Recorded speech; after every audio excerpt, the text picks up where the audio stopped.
কদিন ধরেই মিডিয়ার আলোচিত নাম শামীম হাসান সরকার। সম্প্রতি নাটকের শুটিং সেটে সহশিল্পীর সঙ্গে দুর্ব্যবহারের অভিযোগ উঠেছে তার বিরুদ্ধে। ওই নারী শিল্পীর অভিযোগের পর তোপের মুখে পড়েন শামীম।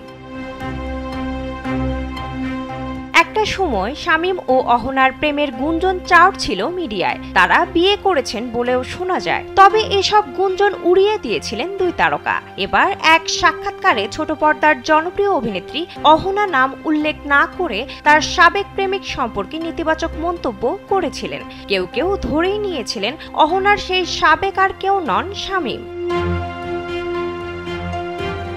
অহনার বক্তব্যের পর শামীম বলেছিলেন ওই ব্যক্তি তিনি নন। স্যান্ডেলিনা সো রূপচর্চায় আভিজাত্য। তবে সেই প্রেমিককে শামীম তখন নাম না বললেও মঙ্গলবার এক সংবাদ সম্মেলনে বলেই ফেললেন। শামীম জানান অহনার সঙ্গে সম্পর্ক ছিল বরবাদ সিনেমা পরিচালক মেহেদী হাসান হৃদয়ের। তিনি আরও বলেন মেহেদীর সঙ্গে অহনার ৬ থেকে ৭ বছরের রিলেশন ছিল।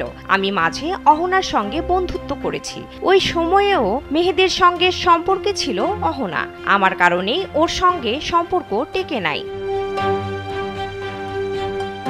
এদিকে সংবাদ সম্মেলনে অহনার ডাবল টাইমিং নিয়ে কথা বলে বেশ আলোচনার জন্ম দেন শামীম। অভিনেতার মন্তব্য ঝড় তুলেছে নেট দুনিয়ায়। বিষয়টি নিয়ে ফেসবুকে অহনা লিখেছেন, ডাবল টাইমিং, আপনি যা বলছেন ঠিক বলছেন কি? নিজের দোষ ঢাকতেই কি এমন অপবাদ দিয়েছেন? এছাড়া অহনাকে জড়িয়ে সংবাদ প্রকাশ না করার অনুরোধ জানিয়ে অভিনেত্রী আরও লিখেছেন, যারা নিউজ করেন তারা দয়া করে অন্যের গল্পে আমাকে জড়িয়ে হেডলাইন করবেন না।